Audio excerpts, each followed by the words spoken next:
In the early 1960s, a small family home in London became the setting for a very strange mystery indeed. First, the stepmother fell ill, followed by the father of the family, and then eventually the daughter and the young son became very ill. The doctors had no explanation, and then nearly 10 years later, a busy factory in Hertfordshire suffered the same strange curse. Healthy workers began to grow sick, their hair would fall out, and some of the men died in absolute agony. 2 different places, 2 different periods in time, and 2 different sets of victims, both struck by the same invisible hand, and in both cases, someone was always there, watching quietly. This is one of the darkest murder cases in Irish or British history. It is the story of the Teacup Poisoner.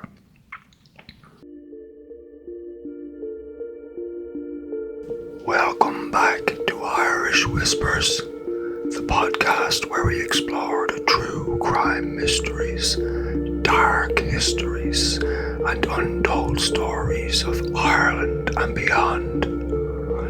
My name is Salem Grace, and today we're stepping into a secret world of an English family and behind the closed doors of a seemingly ordinary home. But a story will unfold that is anything but ordinary. So, turn down the lights, settle in, and let's begin. On a bright morning in March of 1961, in the town of Neasden, North London, the Young family were up early and starting their day. The Youngs lived in a modest semi-detached house right in the town of Neasden. Fred Young was the father, a steady, hard-working man, and his second wife, Molly, was kind and warm-hearted, a stabilizing presence in the home. Molly was the stepmother to Fred's 2 children, 21-year-old daughter Winfred and her younger brother Graham, who was just 13 years old. The Young family were a fairly ordinary London family. Evenings would be spent at the dinner table together as they would discuss their day. They would enjoy their hot supper and then the quintessential cup of British tea, of course always accompanied by quiet conversation. The rhythm of any working class British family at the time. A few months later, on a dark winter's evening, Molly began to complain of stomach pain. Nothing unusual at first, indigestion perhaps, but the pain grew worse and worse by the day, and soon she was clutching her stomach at the sink, pale and sweating and retching. A few days later, as Molly continued to worsen, Fred began feeling dizzy too. He'd been standing in the garden and suddenly he'd lost his balance. His muscles ached and his energy was quickly draining away.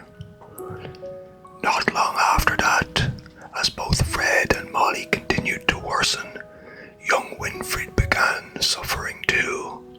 It started as headaches, nausea, and constant queasiness. And young Graham, at just 13, he was not immune from the affliction. He too complained of dizziness and a sore stomach. Doctors were puzzled. 3 members of the same household extremely ill, and the youngest also complaining of illness. They were all sick with seemingly unrelated symptoms. The doctors tried to treat Fred and his children for stress, and they tried remedies for stomach ulcers and suspected gallbladder issues on Molly. But the treatments didn't work, and nothing made sense to the medical staff. So, inside that little house, 4 people seemed to be wasting away, suffering in silence. There was Molly's agonizing stomach pains, Fred's extreme dizziness, Winfred's headaches, nausea and queasiness, and Molly's agonizing stomach pains. Young Graham's symptoms seemed to vary day by day, but he was by far the least affected. And so, by the summer of 1962, Molly's health was failing very fast. She had lost a lot of weight, her face was sunken, her eyes were hollow, and she could barely keep any food down. Then, one morning, Molly collapsed. She was rushed to the hospital, but the doctors couldn't save her despite their efforts. Molly had died suddenly at just 40 years of age. And the official cause of death? Heart attack. It was a cruel tragedy, but nothing more, or so everyone believed. Of course, Fred, Winfred, and young Graham mourned Molly deeply. But even after Molly had passed, all 3 of them, Fred and his 2 children, continued to suffer random bouts of illness. No one knew it then, but Molly's death had been no accident. Molly had been poisoned, struck down at just 40 years of age, and the killer was closer to the family than anyone could have guessed. Eventually, though, the health of Fred and his 2 children would begin to improve, and as weeks turned into months, and months turned into years, the health of the family would come back to some sort of normal. Fred would go on with his life. 21-year-old Winfred and 13-year-old Graham would continue to grow up, get jobs of their own, and for now, the family would fade into British history, quickly forgotten.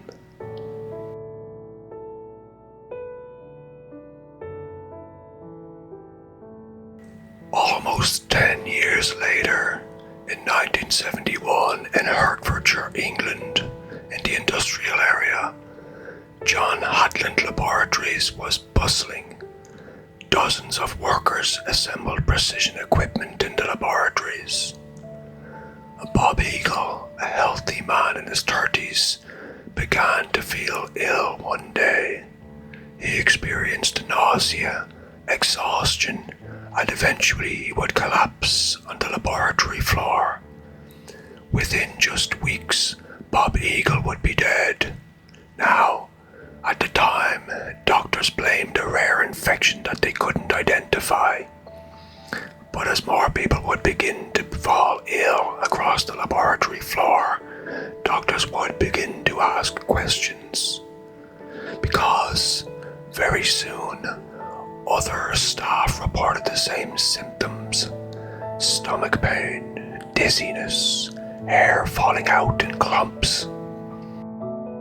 For example, just a few short weeks after Bob Eagle had passed away, another staff member from John Hatland Laboratories, Mr. Fred Biggs, his health began to decline, and it was agonizing. For months and months he slowly wasted away until he too died in 1972. His was a slow death and absolutely agonizing. And And so, as more people in the laboratories began to fall ill, the entire staff became terrified. Was it a virus? Radiation? Some sort of chemical leak? No one could find an answer, and the place seemed cursed.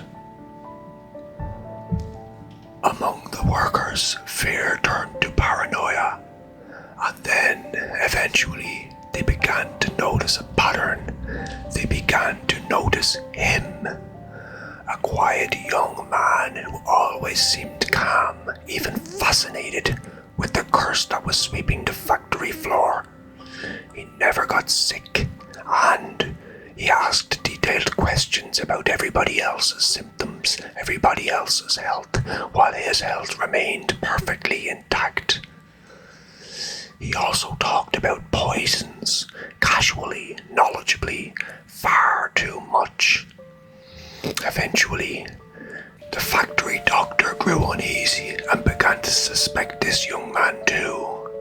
And so, after some time, the doctor would contact the police, and the police would open an investigation into the laboratories and factory where all these people were becoming so unwell. And what the investigators uncovered would not only solve the mystery of the factory deaths, but also reopen the case of the London household where Molly, Fred, Winfred and young Graham had lived a decade earlier. The same case in which saw 40-year-old Molly die of an apparent heart attack. As the police opened their investigation and began to search John Adland Laboratories, they also began to search through the home of that suspicious, quiet young man who worked at the laboratory. And when they searched his home, they would find bottles of thallium and vials of antimony and other heavy metals and toxins.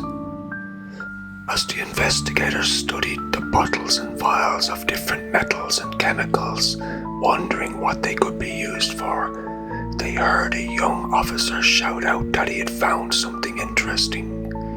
He had found a little black notebook buried deep under the homeowner's mattress. And when the investigators began to read this black notebook, they quickly realized that it wasn't a diary. It was a log of human suffering. Each page recorded symptoms: severe dizziness, eyes glazed, dose increased, heavy vomiting. The factory deaths weren't a curse, they were experiments, and the little black book was the lab notebook recording it all.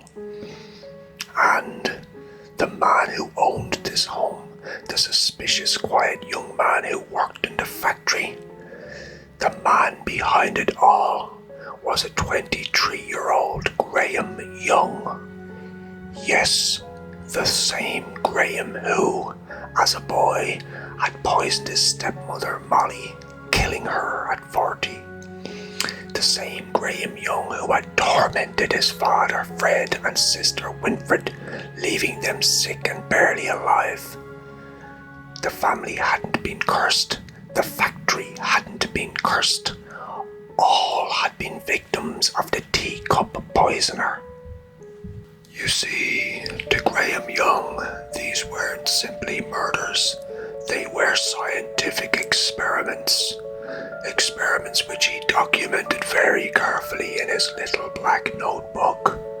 Because, as a child, Graham idolized Nazi scientists and the sick experiments that they did on the Jews during the worst years of World War II. He was absolutely obsessed with poisoning, and he would memorize toxicology textbooks for fun.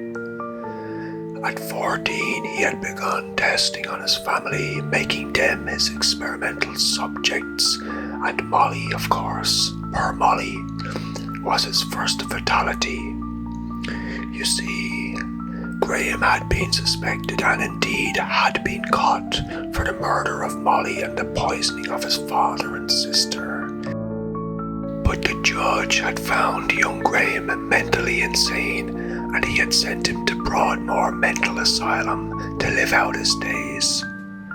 However, after less than a decade, the doctors at Broadmoor Asylum had found that Graham was rehabilitated in their view, and they had released Graham back into society, where Graham immediately began to look for employment, finding a job at John Hatland Laboratories.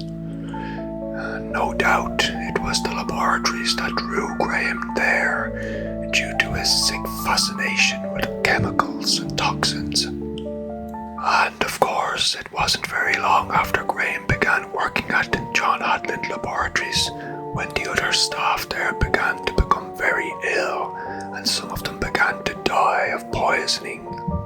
In 1972, Graham Young was put to trial. He was convicted of 2 murders, 2 attempted murders, and multiple poisonings. And these were just the crimes committed at John Hatland Laboratories. He couldn't be tried again for the murder of Molly and the attempted murder of his father and sister, as he had already served his sentence at Broadmoor Asylum for these crimes. During the trial, the judge was quoted as saying, "Graham Young is a danger to the public who may never be safe for release." And so the judge sentenced Graham to life imprisonment, never to see the light of day again. And in 1990, Graham Young would die behind bars at the age of 42. Officially, he died of a heart attack. However, some still whisper that he may have been poisoned by fellow inmates. If so, it may be a fitting end for the Teacup Poisoner. And there you have it, the story of Graham Young, the Teacup Poisoner. And it isn't shocking because of a sudden case of violence, a moment of loss of control, but because of patience and method, slowly, silently, sip by sip. For Molly, Fred, Winfred, Bob Eagle, Fred Biggs, and the endless others who suffered at the hands of the Teacup Poisoner, death came quietly, and they had no idea who was watching and who was causing it. It wasn't fate, it wasn't bad luck, it was Graham Young, the boy who turned a cup of tea into the deadliest weapon of all.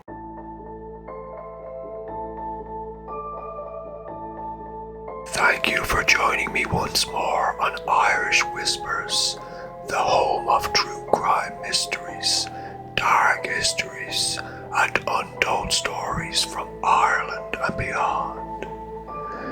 If this story touched you, please share it. If you enjoyed it, please press the like button. And of course, feel free to subscribe to my YouTube channel. Join us next time as we explore yet another true story from Ireland and beyond. But for now, stay curious, stay compassionate, and take care of yourself.